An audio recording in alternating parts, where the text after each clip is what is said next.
అందరికీ నమస్కారం. హిందూపురం నాన్నగారు ఇంతకుముందు ప్రాతినిధ్యం వహించిన నియోజకవర్గం. ముఖ్యంగా అక్కడ ఏ హోదా కోసమో నేను వెళ్ళడం జరగలేదు. ఒక నాన్నగారి ఆశయాలు అంటే హోదా నాకు ఇప్పుడున్న హోదా కంటే ఎక్కువ మించిన హోదా ఏం లేదు నాకు. ఇంకా ఎన్నో అటువంటిది హిందూపురం, ఆయన నేపథ్యం వహించిన హిందూపురం, అలాగే ఆ యొక్క నియోజకవర్గం ఏవైతే ఆయన ఆశయాలతో అప్పుడు ఆనాడు ఇండస్ట్రియల్ ఎస్టేట్ అది స్థాపించారో, అలాగే హెచ్ఎన్ఎస్ఎస్ ఇప్పుడు వాటర్ ఏదైతే ఆయన మానసపుత్రిక అది అంటే కృష్ణ బ్యాక్ వాటర్స్ అక్కడ కర్నూలు జిల్లా అటు అనంతపురం జిల్లాకి నీళ్ళు అందించే ఒక ఆయన మానసపుత్రిక ఏదైతే ఉందో దాన్ని పూర్తి చేయడం.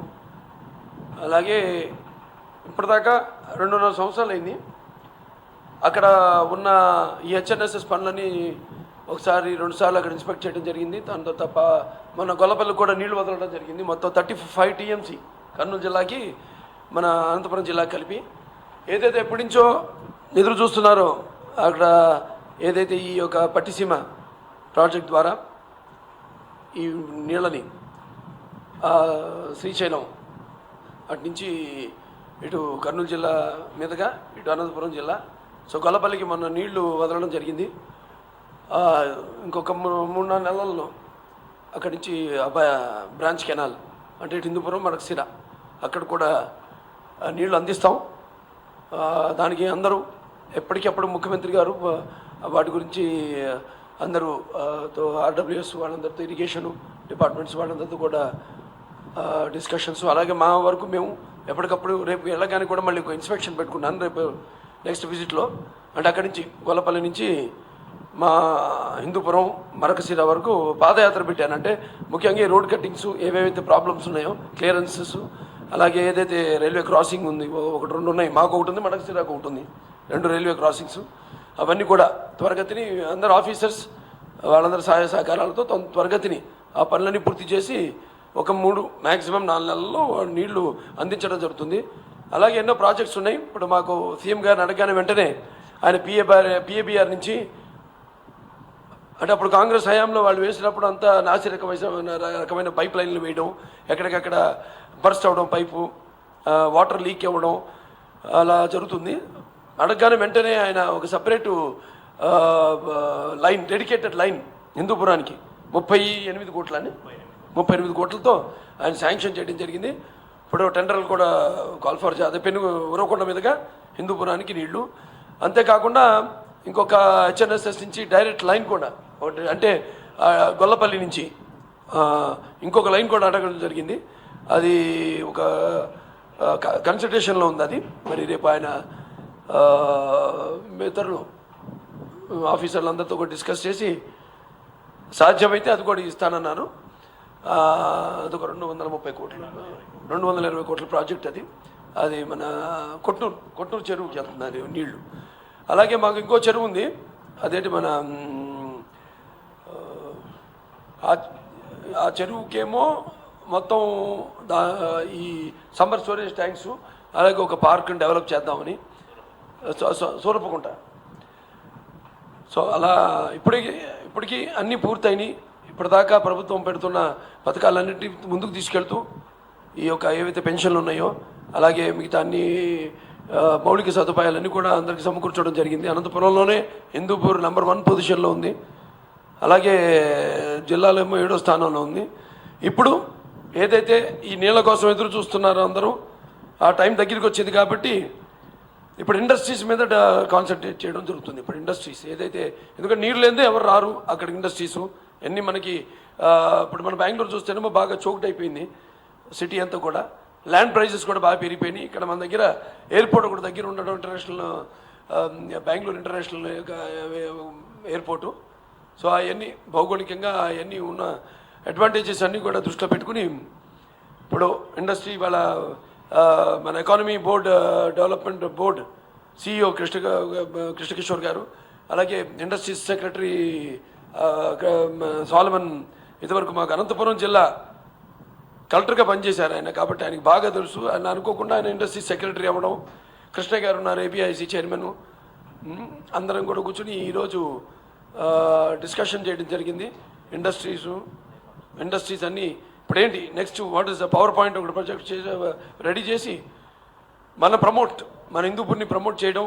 హిందూపూరే కాదు, అనంతపురం జిల్లా మొత్తం కూడా దానికి ఉన్న అడ్వాంటేజెస్ ఏంటి, ఎటువంటి అంటే ఇప్పుడు ఆగ్రో ప్రాసెసింగ్ లేకపోతే ఇండస్ట్రీసు, అలాగే ఇప్పుడు లేపాక్షి ఉంది. లేపాక్షి కూడా మొన్న ఇది ప్రపోజల్ ఉంది, పంపించారు ప్రపోజల్ ఆల్రెడీ, దాన్ని వరల్డ్ హెరిటేజ్ సైట్ కింద కన్సిడర్ చేయమని. అలాగే మొన్న నేను వెళ్ళినప్పుడు కూడా అనుకోకుండా నా కాలేజ్లో చదువుకున్న ఫ్రెండే ఆయన, మా కాలేజ్ ప్రెసిడెంట్గా కూడా చేశాడు ఆయన, అక్బరుద్దీన్ అని. ఆయన అప్పుడు now is a permanent Delhi ambassador to the UN. ఆయనతో కూడా ఒక మాట చెప్పడం జరిగింది, నెక్స్ట్ విజిట్లో తప్పకుండా కాగితాలన్నీ తీసుకొస్తే మిగతా ఆయన్ని కూడా ఆయనకి మేము పంపిన ప్రపోజల్ని ఢిల్లీకి పంపించాం. దాన్ని కూడా పరిస్థితి చేసి నేను వెళ్ళినప్పుడు దాన్ని అక్కడ మళ్ళీ న్యూయార్క్ మళ్ళీ జూన్లో వెళ్తున్నాము. జూన్లో మళ్ళీ అక్కడ బయో అమెరికా సమ్మిట్ ఉంది శాండియాగోలో. లాస్ట్ టైం నేను వెళ్ళడం జరిగింది, ఈసారి కూడా ఎందుకంటే హిందూపురంలో బయో పార్క్ మాకు శాంక్షన్ అయింది కాబట్టి, అలాగే ఎలక్ట్రానిక్ పార్క్ ఒకటి శాంక్షన్ అయింది.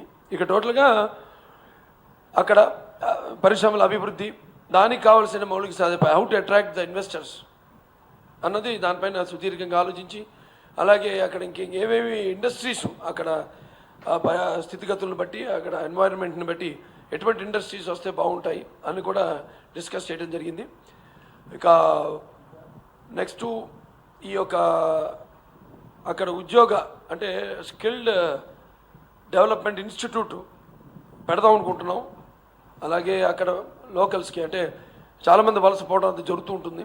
అట్లా కాకుండా వాళ్ళకి అక్కడ స్కిల్డ్ డెవలప్మెంట్లో వాళ్ళకి అన్ని రకాల తర్ఫీదునిచ్చి అక్కడే త్వరగతిన ఇవన్నీ సైడ్ బై సైడ్ వెళ్తూ ఉండాలి. అన్నీ ఒకటి అయిన తర్వాత ఒకటి అంటే జరగదు అది, అంటే ఎక్కువ టైం తీసుకుంటుంది. కాబట్టి ఇప్పుడు నీళ్ళు ఎలాగో వచ్చేస్తాయి కాబట్టి 3 నెలల్లో 4 నెలల్లో ఈలోపు ఇండస్ట్రీస్ ఎలా మనం ఎలా ప్రమోషన్ మొదలు పెట్టాలి, అలాగే అక్కడ లోకల్ స్థానికంగా ఉన్న వాళ్ళకి ఎలా వలసలు పోకుండా వాళ్ళకి అక్కడ డెవలప్మెంట్ డెవలప్మెంట్ ఇచ్చి వాళ్ళని అక్కడ క్యాంపస్ ప్లేస్మెంట్స్ లాగా అక్కడికక్కడే వచ్చే ఇండస్ట్రీస్ వాళ్ళకి ఎంప్లాయ్మెంట్ ఇచ్చేలా, అలాగే అక్కడ ఇది తర్వాత ఢిల్లీ ఇది చెన్నై బెంగళూరు చెన్నై కృష్ణపట్నం కారిడార్లో ఇంక్లూడ్ చేసే ప్రపోజల్ ఉంది. సో రేపు 15న మళ్ళీ ఢిల్లీలో వాళ్ళ మీటింగ్ ఉంది. సో డెఫినెట్గా ఇది దాంట్లోకి ఇంక్లూడ్ అవుతుందని అనుకుంటున్నాను 190%. సో దాన్ని కూడా పర్సూ చేస్తున్నాం, ఎందుకంటే బాగా అడ్వాంటేజెస్ ఉన్నాయి దానివల్ల. అలాగే ఇంకా మిగతా డెవలప్మెంట్స్ విషయంలో అంటే ఎట్లా మనం రేపు బయో అమెరికాలో పార్టిసిపేట్ చేయబోతున్నాం కన్వెన్షన్లో, దాన్ని మనం ఎలా పార్టిసిపేషన్ అంటే ఇంతవరకు మనం ఆంధ్రప్రదేశ్ ఒకటే రాష్ట్రం అందులో పాల్గొంది. పోయిన సంవత్సరం జూన్ 6నో 7నో జరిగింది. ఈసారి డైరెక్ట్గా ఒట్టి కౌంటర్ కాకుండా గ్యాలరీ, ఆంధ్రప్రదేశ్ గ్యాలరీ పెడదాం అనుకుంటున్నాం ఇక్కడ శాండియాగోలో జరగనున్న ఈ బయో అమెరికా కన్వెన్షన్లో. సో ఇలా ఇక ముందు ఇంకా ఏదైతే ఎదురు చూస్తున్నారో ఈ ఇండస్ట్రియల్ డెవలప్మెంట్ అయితేనేమి ఇవైతేనేమి అవన్నీ కూడా అన్నీ ఏకదాటిగా అటు నీళ్లు వీటన్నిటిని కూడా పరిశ్రమలు, అలాగే ఈ యొక్క మిగతా అన్నీ కూడా గవర్నమెంట్ స్కీమ్స్ ఏవైతే ఉన్నాయో అన్నీ కూడా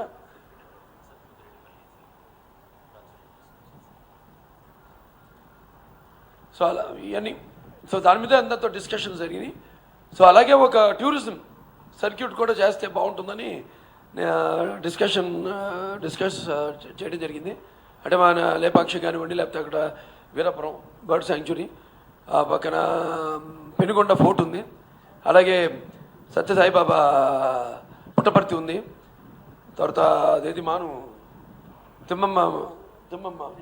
తిమ్మమ్మ మర్రిమాను అది, ఇవన్నీ కూడా చేసుకుని ఒక టూరిజంను కూడా సైడ్ బై సైడ్ వాటితో ఈ ఇండస్ట్రీస్ వీటన్నిటితో పాటు కూడా డెవలప్ చేయడం గురించి డిస్కషన్స్ జరిగినాయి.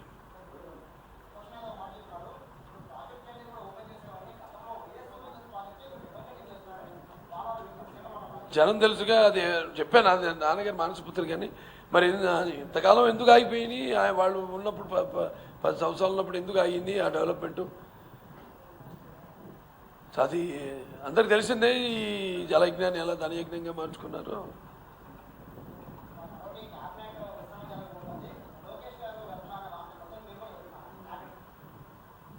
నేను వెళ్ళను. నేనే ఆహ్వానించడానికి, అది పార్టీ అధిష్టానం తీసుకునే నిర్ణయం. ఆ నిర్ణయాన్ని ఏ నిర్ణయమైనా ఆమోదిస్తాం. అధిష్టానం తీసుకునే ఏ నిర్ణయం అయినా.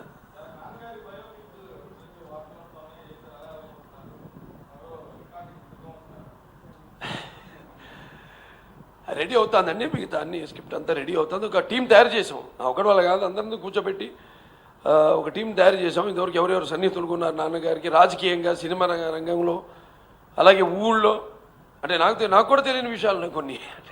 అలా అటువంటి ఒక మహానుభావుడు ఆయన పూర్తిగా ఆవిష్కరించాలి ఆయన పాత్రని. ఒకవైపు ఆయన ఆయన గురించి ఎప్పుడు చెప్పుకోవాలా, అదే మహానుభావుడు గొప్పతనం.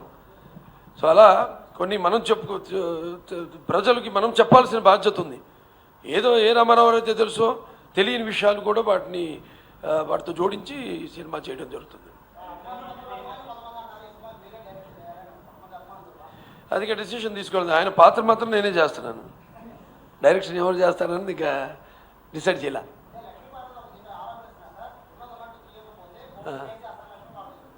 అదే ఎక్కడ మొదలు పెట్టాలో ఎక్కడ పూర్తి చేయాలో నాకు తెలుసు.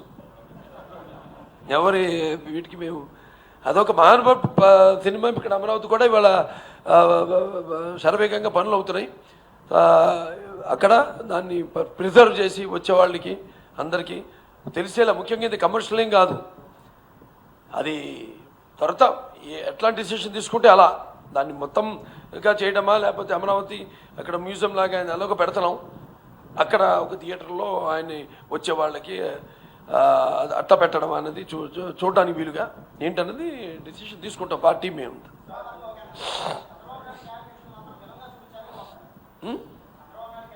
ఎందుకు ఎందుకు సినిమా చూడండి.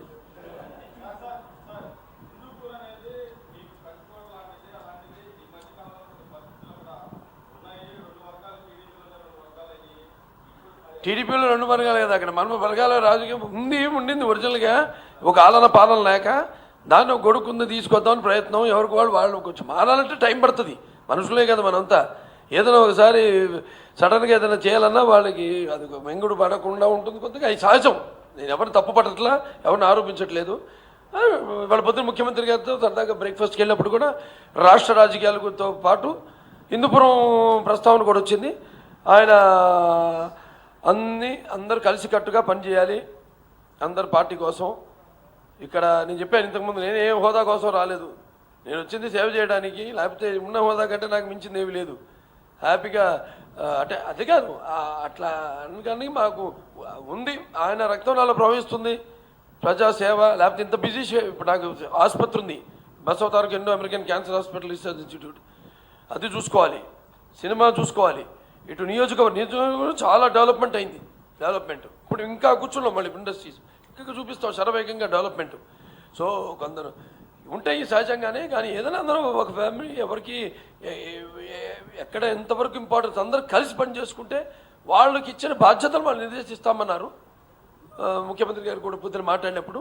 అలాంటి మేమిద్దరం చర్చించుకోవడం జరిగింది. ఆ విషయంలో ఎవరి బాధ్యతలు వాళ్ళు అప్పచెప్పినప్పుడు ఎటువంటి గ్రూపులు లేకుండా అందరం కలిసికట్టుగా ఒక గొడుగు కింద ఒక కుటుంబ సభ్యుల్లా పనిచేస్తాం.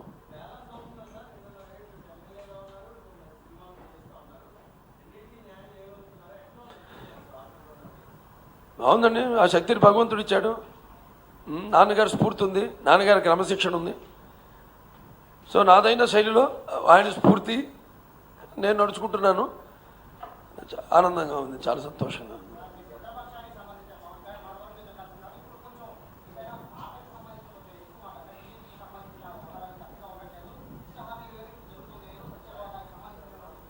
ప్రత్యేక హోదా అంటే ఇప్పుడు వస్తే కొన్ని డిసడ్వాంటేజెస్ ఉన్నాయి, రాకపోతే కొన్ని డిసడ్వాంటేజెస్ ఉన్నాయి.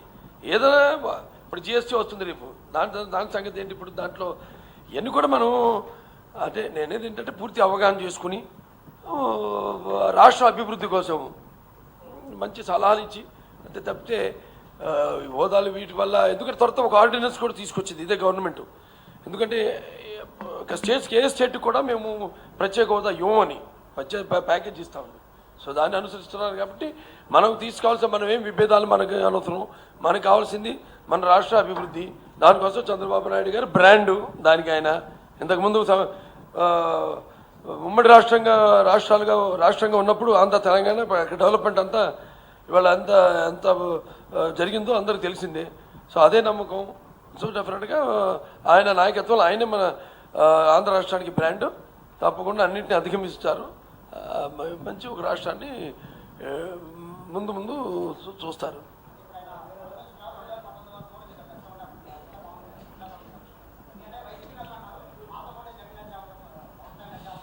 పరిస్థితులను బట్టి ఎవరికి వాళ్ళు మాకు అంటారు.